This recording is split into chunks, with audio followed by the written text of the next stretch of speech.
This is We Burlesque.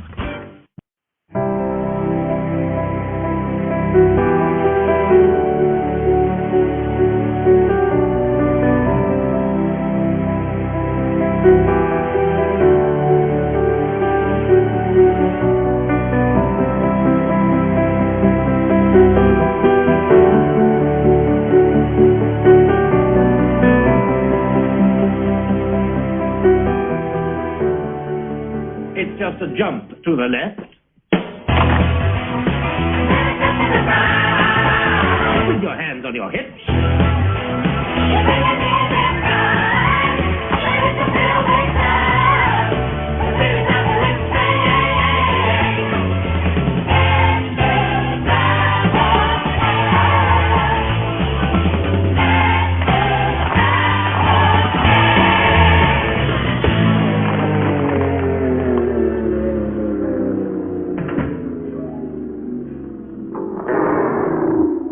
This is We Burlesque, the podcast, and this is Passion Project. I'm your host, Viktor Devonne, and I get to talk to individuals who have passions that are very similar to mine, but they were able to manifest them in ways that I can only dream of because I don't know. I just can't get it on the page.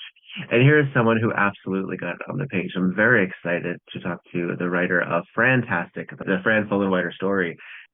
When you were getting this information, and I think if you've noticed that, particularly during conversation, I tend to be scattered. I tend to go back and forth and not necessarily, wibbly wobbly. And that is both inherent in how my brain works and also what I've managed to create as a podcaster. But as someone who has to write a book that is about a person and goes largely chronologically, how did you organize even scant information, but how did you develop what story you really wanted to tell using only so much information that you could find? And how did you find it? Well, yeah, a lot. I mean, newspaper articles. I just started at the beginning. I thought, I know it's the typical way to write a biography, just, you know, what happened in each, not decade of a life, but maybe every 15 years or so. Just a lot of research. Looking at old Texan newspapers. I think once I discovered that she was from a wealthy Texan family, and I think it must have been really conservative, and she doesn't talk about it fondly when she reflects on her time in Texas, like years later. So I thought that's an interesting starting point, that she had, from quite a loving family. She was very close to her mum, but her mum died when she was quite young in 1963. She had this really wealthy upbringing, and then the parents divorced. And I think that maybe rebellious streak, you know, she came from a very conservative, very, white, upper middle class kind of background. And I think without a doubt, she rebelled against that, you know. If you go to a convent school in France and then you go to an American independent school where she was, which was for the children of ex-servicemen, it's going to be pretty sedate. So by the time she went to the University of Munich, where she did her later education and a beer drinking exploits became quite legendary, apparently. She was rebelling against that system. You can imagine 1950s, you know, America and the, you know, in that time period. So, yeah, I just followed the story through, and through research. It's amazing. Once you get one name, so, for example, one of the first people who ever replied to an email was Jeremy Irons, because in a film called House of the Spirits, Fran plays the mother of Jeremy Irons and Glenn Close. Mm-hmm. So, and you name drop, I suppose, when you send in different emails out. You go, well, Jeremy Irons has just shared his memory, so it'd be great if you could. They don't know if you're telling the truth about that, but that happened to be true. But because it started with a big name, I think more people just thought. And she was very popular. She had lots of friends. Some of them were well known. Some of them were Gracie Tunes, for example, who's a tap dancer in Fort Worth, Texas. She was one of her best friends. Her brother is Tommy Tune, who's a famous Broadway show entertainer. So there's all those little connections. And once you start getting those little connections, and then you find out, you know, in 1980, she became a millionaire overnight by this inheritance. You've got then another little strand to follow and break down and think, you know, what did she do in those time periods? You know, did that affect her life? Because then she was comfortable enough financially not to pick these parts where she was cast as fat lady or buxom beauty, and she could work at her own pace. So it just it was really quite, I wouldn't say it was easy, but once you start getting these little bits of information, it all just seemed to fall into place. When this was still originally a magazine article to now, which is on the verge of publication, what's the time span on that? Oh, this has probably been maybe 4 years, I think, in total. Yeah, 4 years. I mean, when you're working full time as a teacher, you have to obviously prioritize your job. So I have to do that. This is something that I would do on weekends or, during the school holidays, etc. So it wasn't something I could, pump all my time into. So yeah, it's been quite a long. I think a biography is because there was the Rocky Horror Show, for example. The chapter on it didn't include some of the big names. So I went back to it and I managed to get in touch with Richard O'Brien, with the director Jim Sharman, with Sue Blaine, who did the costumes, and they provided their memories.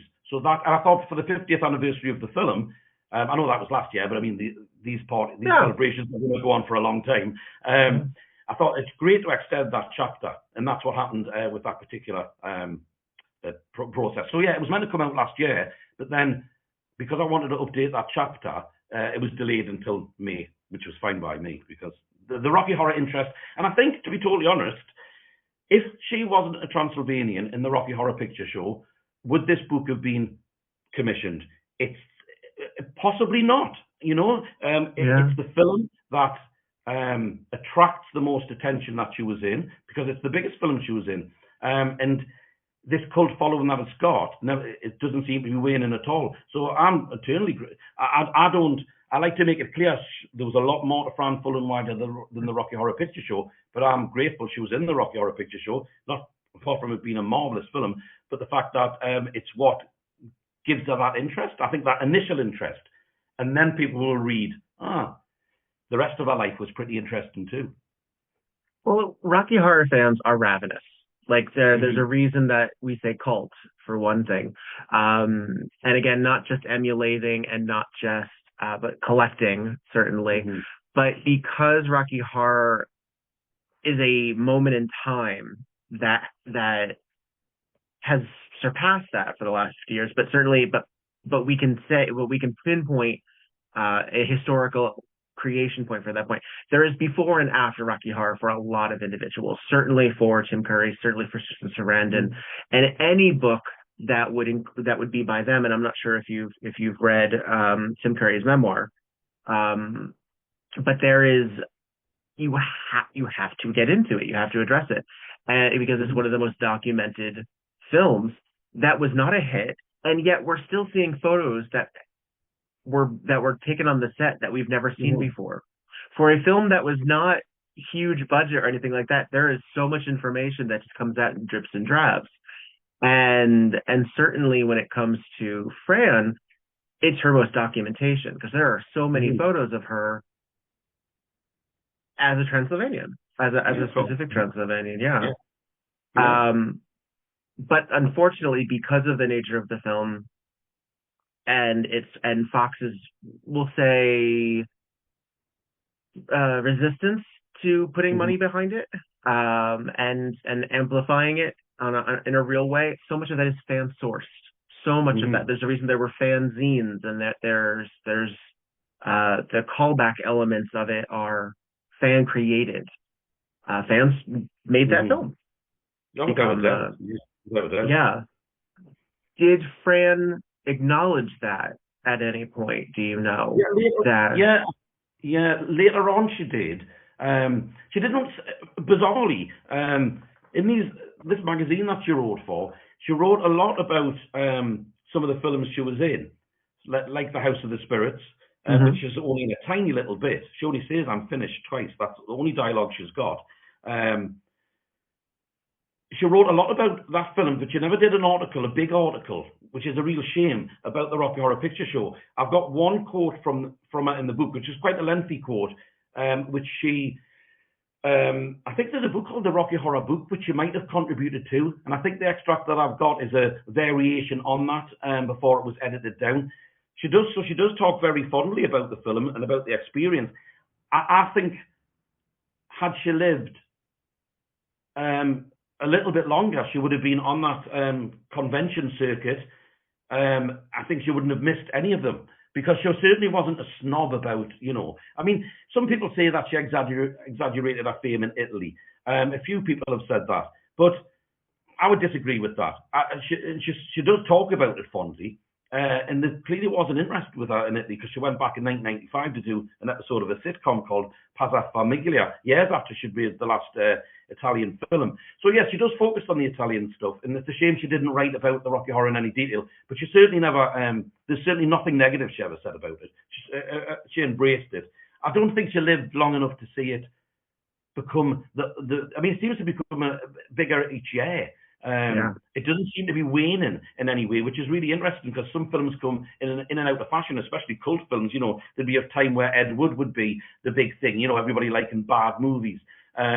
But with this film, it seems to be growing and growing. And I think, unfortunately, she didn't live to, and I think she would have exploited it something rotten and had an absolutely brilliant time, without a doubt. I think she would have, because she was a big character. She liked, actors like to act. They like the attention. Yeah. They might deny that and say, "Oh, I never watch myself." But actors like attention. Of course they do. Fran would have loved all this attention. She would have loved it. I would imagine her on a chat show, just over and over again. I would have loved. Yeah. I would have loved. Yeah. Yes. Yeah, and I think she would have been a great guest on TV programs, because, especially with her stories, the things that she talks about, like being a stunt child in westerns as a kid. I don't really think she was, but she said in several interviews that she doubled for adult actors and fell off horses, and she was in Marlon Brando, shot at twice, and Viva Zapata. I don't think that's true, but it's a great anecdote. Who cares? When you're dealing with an unreliable narrator, how do you frame that in a book? Yeah, well, what I do, a lot of the things she said, I will say there's an element of the fantastical here. There's some things I checked. So, for example, she wrote a big article about how she had this death scene in House of the Spirits. And I couldn't verify if that was true or not, because it was the way she wrote it, it was, it was very flamboyant, and the crew were all applauding and everything. But I eventually got in touch with the director of House of the Spirits, Bill August, and he did confirm that she did film a death scene, and it was just cut for time. So not everything she said was, by any stretch of the imagination, a fib or an exaggeration. So some of the things I fact-checked, and some of it I'll just leave to the reader.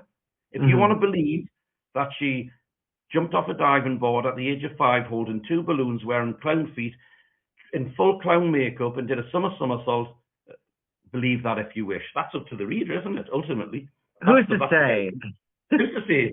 I can't prove that one way or another, so let the reader decide. Yeah. Dealing with folks who we see embellishments, certainly. And also what's really interesting is that memory is a tricky thing. Even people who are very significant celebrities. I'm a big Madonna fan, and I don't believe necessarily that every time she says something in an interview that I know is wrong, that she knows she's lying, or that she's intentionally misleading. I think she misremembers, and it became what people talk about. And it's as simple as I don't know, like her earring got caught during her Like a Virgin performance and her shoes fell off. If you watch the footage, her shoes are still on. Like, no, that didn't happen. But she said it enough time where that becomes the truth. Like, it does happen. I think Fran was also a little bit like that, because she was interviewed a lot, especially in the 1970s, and a lot of the same stories are repeated over and over again. And the change as well. You can tell you can see from the first time she mentioned being a stunt child in westerns, by the time she said it in about 1985, well, the story's changed massively, and it's been added to. Because I suppose in interviews somebody said to her, you were a stunt rider in westerns, weren't you? And she'll just go along with that and add to it. She might have been an extra in Viva Zapata, for example. It was filmed in around Texas, in certain towns in Texas. So that's possible, but I'm not sitting through Viva Zapata frame by frame trying to find a 10-year-old Fran Fullenwider. That's impossible. No, Where's your dedication, Marcus? Exactly. I remember, so being a fan of Rocky Horror, there's always been content to get because there was a time VH1 had a big anniversary special. They did a behind the music. There was a pop-up video. It's where a lot of great interviews from Patricia Quinn specifically. So they actually got Susan Sarandon to sit down and talk. She's a little bit more amenable these days, but for a while it wasn't, she wanted to talk about Dead Man Walking and Thelma and Louise. When you see this footage in Behind the Music, I distinctly recall it's Gay Brown, who most people know as that orange-haired Transylvanian, who is just having the best time in all of the footage. She mentions Fran by name, and she says she was a big sex symbol in Europe, and she said she has this great smile on her face of such appreciation for this woman. Were you able to find information from any of the other Transylvanians, and how did you speak with them to relay any? Yeah, good question. There's Christopher Biggins I interviewed. So Christopher Biggins exclusively spoke about his experiences with Fran. Perry Bedden, there's a little quote from Perry Bedden about her, but he didn't know her that well. And Scott Michaels, who wrote From Concept to Cult, he allowed me to use all the quotes where Gay Brown or Annabelle Levington are talking about Fran. So you hear from quite a few Transylvanians in the book, courtesy of Scott Michaels. Christopher Biggins, obviously, Jim Sharman, Richard O'Brien, Sue Blaine. But most people, I would say 99% of the people who talked about Fran for the book talked about her really, really positively. Even though our friends recognised the fact that sometimes she exaggerated things a little bit, but that was a tiny part of her, really. They talk about the good friend that she was, the great host that she was, the fact that she had a wonderful sense of humour and how witty and intelligent she was. So yeah, there is a few Transylvanians mentioned. Some of it's archived material, if you like, from Scott Michaels' book, and then there's Christopher Biggins mainly, who talks about her very affectionately, like everybody else. You mentioned that she became a millionaire overnight. Can you step into that a little bit more? Yeah. I mean, I'm not giving any spoilers away because the few bits of information about Fran that are available on the internet, one of them is this story that she had an inheritance from an aunt that she never met.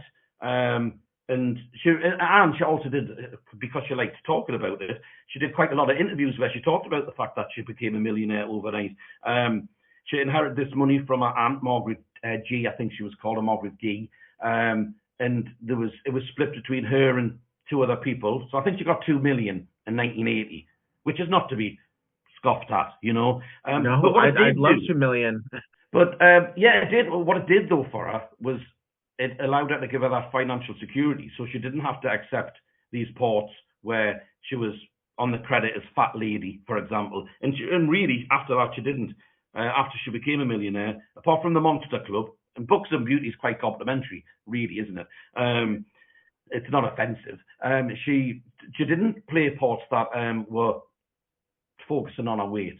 She had a rare dramatic part in a medical drama called Angels, where she plays a bedridden woman. And the storyline is about the fact that she's depressed and her husband's left her. And it's to do with her weight. She gives a really good performance, and she's really downtrodden, and her hair's she's put in a wig, and she looks much older than her years. A rare opportunity where she was given the chance to, play a dramatic role, because casting directors in the 80s weren't as, they didn't look further afield. They would want certain types, certain roles. So, that the becoming a millionaire I think it had a positive effect, not just on her life, obviously, and the quality of her life. I mean, I don't think she was ever poor because of her upbringing anyway, but it gave her that security, that she could continue. Where did she choose to live? She lives in London. She lives in Randolph Crescent in London, quite a nice big house. She lived on Abbey Road during the 60s. She had a house that she shared with various people for quite a while in the 70s as well. And some people have wrote little bits about her online who, I mean, if you Google Fran Fullenwider, you'll come up with the same articles that I read when I started the book 4 years ago. And then the odd mention of me in my book. So there's so much information in this book that you're never going to get to read anyway. A shameless plug, but that's the truth. Yeah. Well, obviously she passed very young. She passed at 51, but as she was, her last major film role was House of the Spirits. And as you mentioned, when she did that drama series, that she was made to look older. I think a lot of people would assume that she was older than she actually was. I believe it was heart failure of some variety. It was heart failure, and like a gastral internal bleeding. She was diabetic, and I think obviously her weight was a huge contributing factor to her death. I mean, by the time she passed away, she was probably at the biggest she'd ever been. I think if you see her in a really awful, I've got the video cover. If you ever have to sit through it, she did an episode of Edgar Allan Poe's Tales of Mystery and Suspense, which is so bad that they've spelt the leading actress's name wrong on the credits. So in that, which was 1995, she died in 1997. She's probably at her biggest then, although she flew to Croatia to film that. She talks about that in the book from the magazine articles that she wrote. Obviously the weight was a huge contributing factor to our untimely demise. 51. And admittedly, I've not seen House of the Spirits, but I've seen footage from it. The role required a big woman for the part, right? So she was probably hired with that as a factor. Was that through a different agency that was still handling unusual people? No, or okay, that would have been that. I think that would have been. This was what 1994. I think. House of the Spirits. 1994. She would have been with Susan James, who contributes to the book, who was our agent in London. I did think she mentioned that she met the director at a party, so obviously she made an impression on him. So maybe through her agency, maybe he contacted her agency, and that's how she got the part. But she talks about how she met Bill August at a party, and then.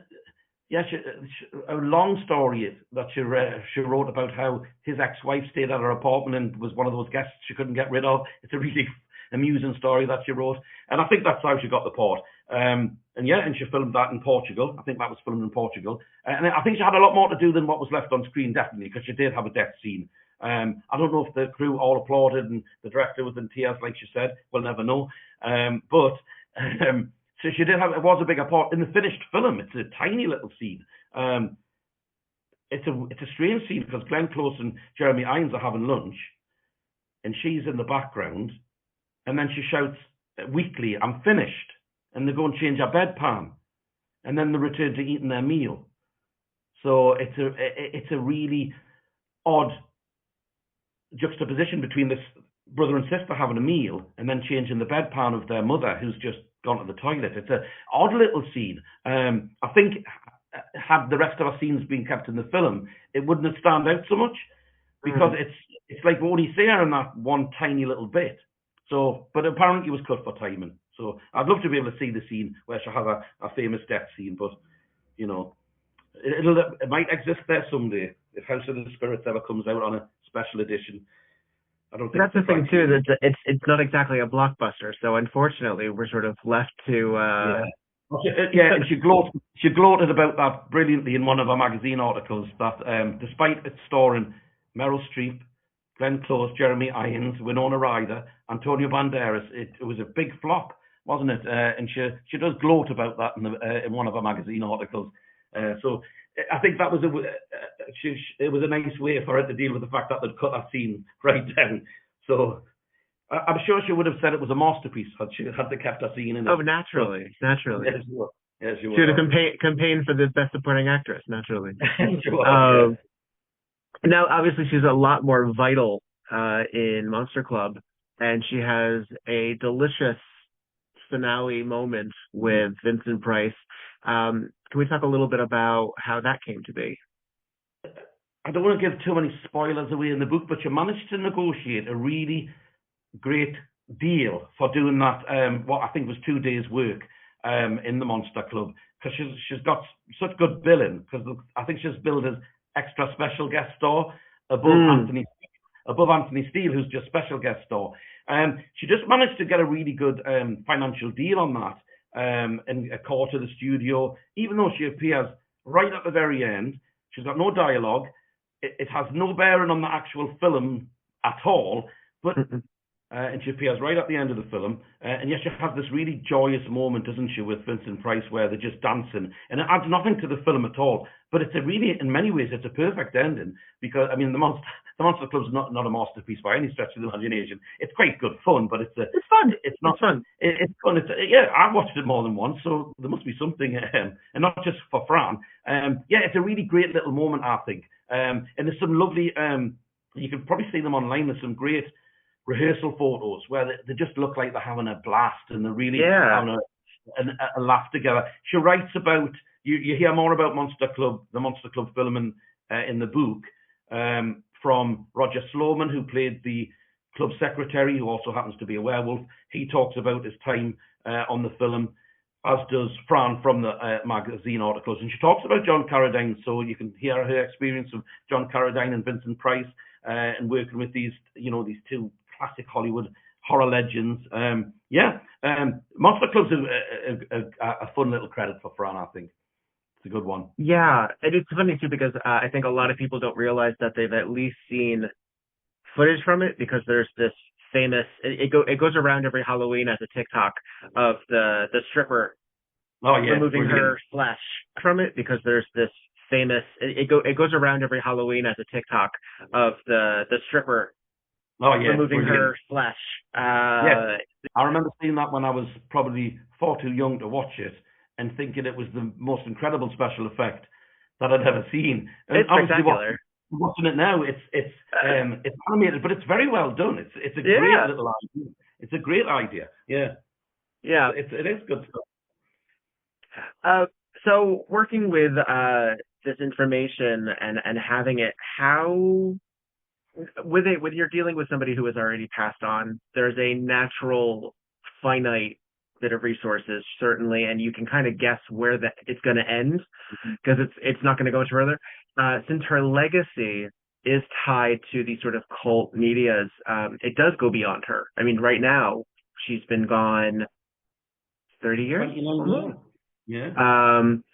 So how did you know you were finished? And I know you said you went back to it to add some more information about Rocky, but how did you know you were done as a writer? Yeah, I mean, once I'd wrote I think there's 10 chapters. Once I'd wrote them all, obviously you're going to end at the end of her life, but I thought you can't write about Fran Fullenwider and not talk about society's attitudes towards bigger people. So I wanted to end it with just before the quote. There's a really lovely quote that I used that was at a funeral about making the most of your life. I wanted to include a little bit about how society's attitudes changed a great deal since Fran was acting towards bigger people, and to some extent I have.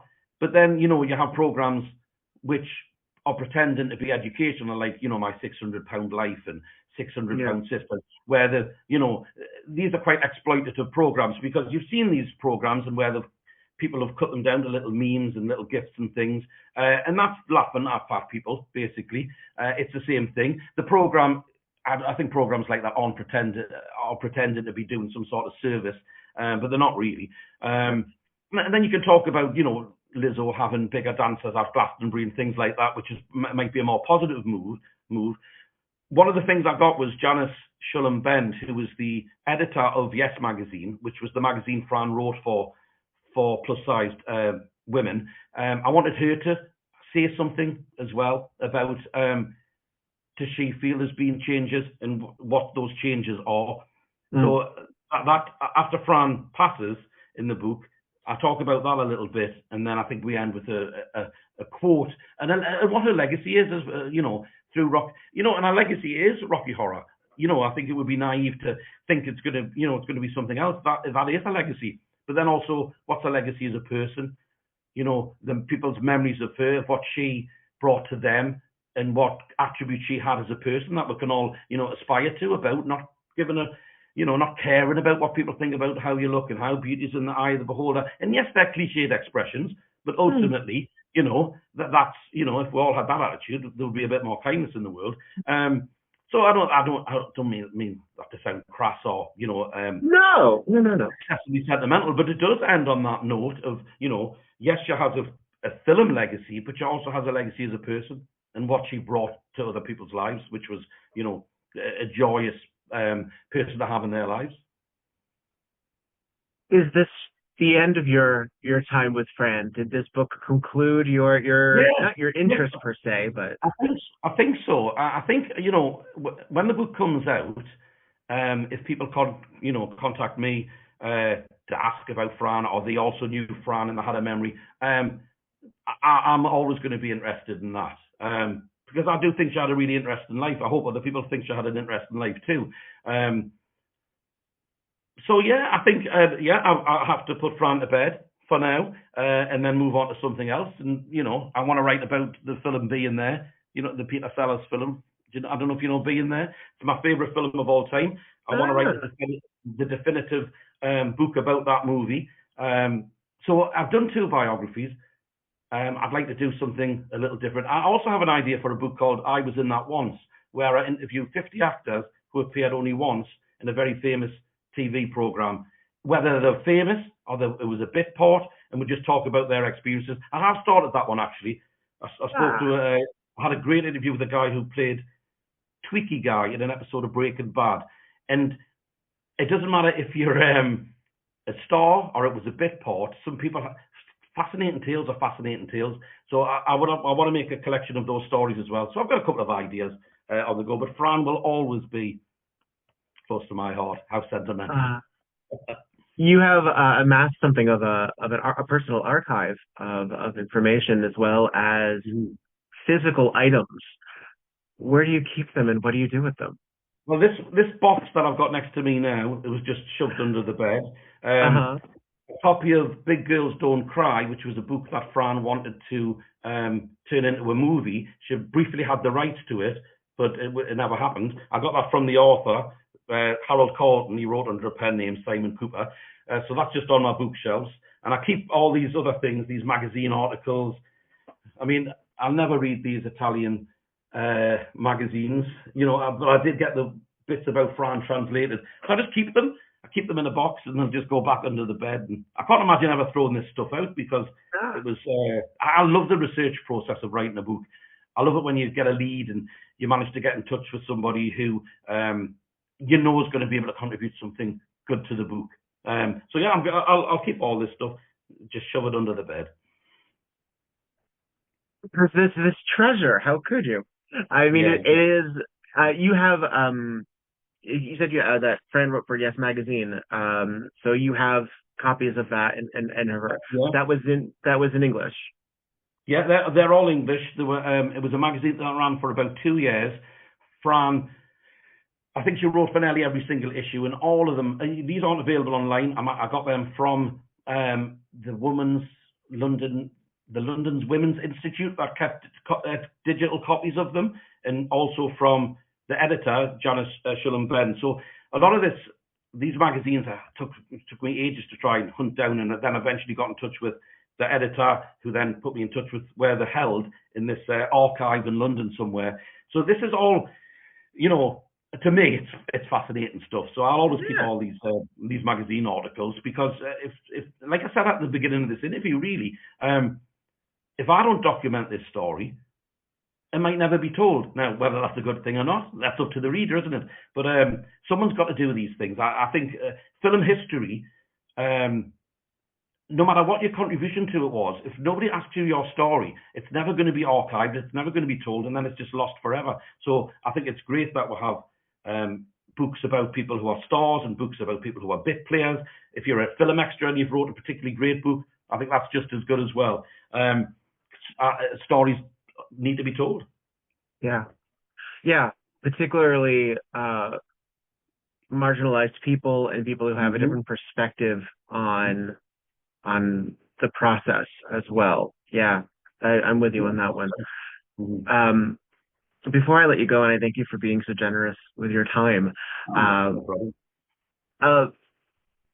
if you were to, as an author, give advice to someone who was interested in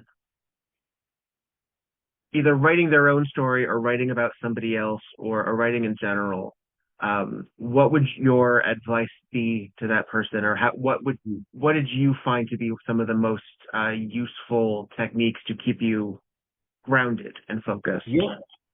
Okay. Well, again, it's a cliche, but don't give up. This book, once it was finished, was sent to quite a lot of publishers who turned it down, and then in 1 week, I wasn't at the point where I was going to give up. I remember saying to my wife, this book's going to get published, and she said, I know it will. And a couple of weeks later, I got an offer from a publisher in America, and I got an offer for a publisher in the UK in the same week. So I went with the UK publisher, and I think just don't give up. And I think you won't give up when you follow a lead that leads to something really successful, and you think, well, I've got that now. That's done. That's documented. I can move on to the next thing.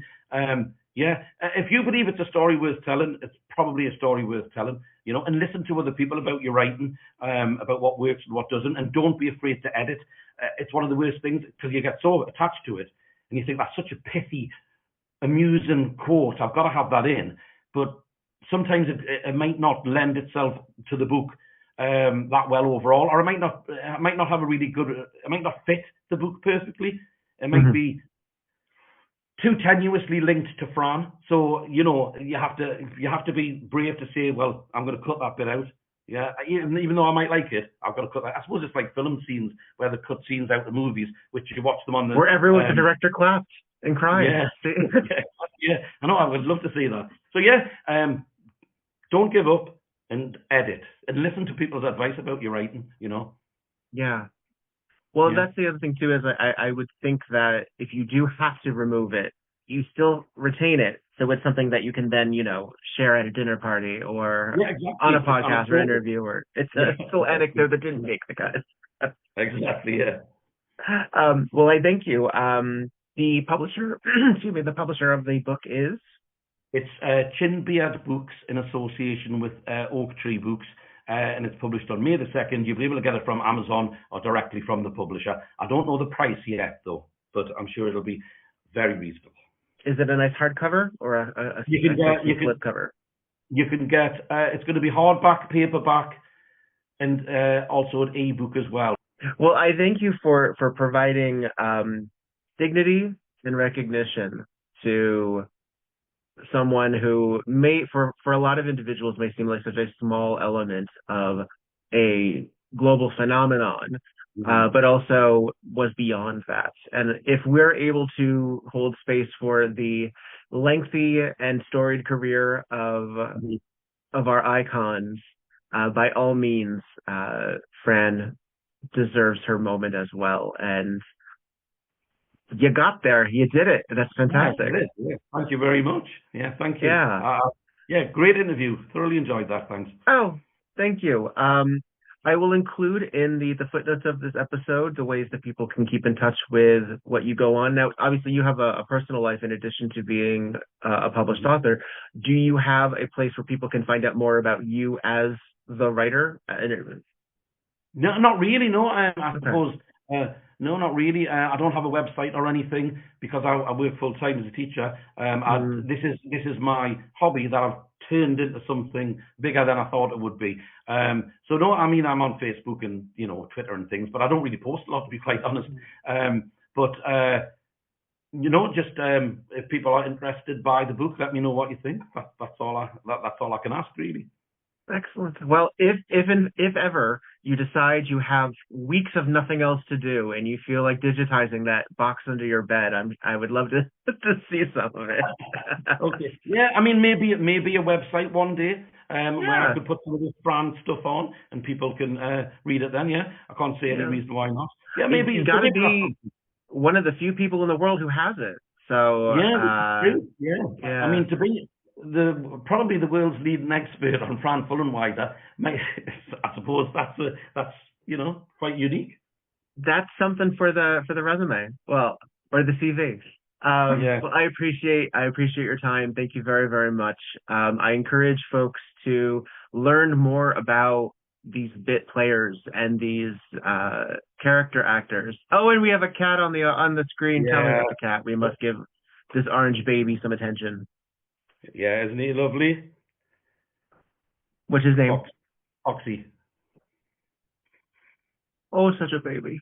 Such a baby. Well, I can't top that. So, folks who are listening, please go to We Burlesque on all of the platforms, VIKTORDEVONNE. You can also find me on patreon.com/We Burlesque if you want to throw some dollar bills to the cause. My guest today was Marcus Heslop, and I thank you so much. Thank you very much, Victor. Thank you. Take care now. You as well. Thank you. Bye. Bye. Bye.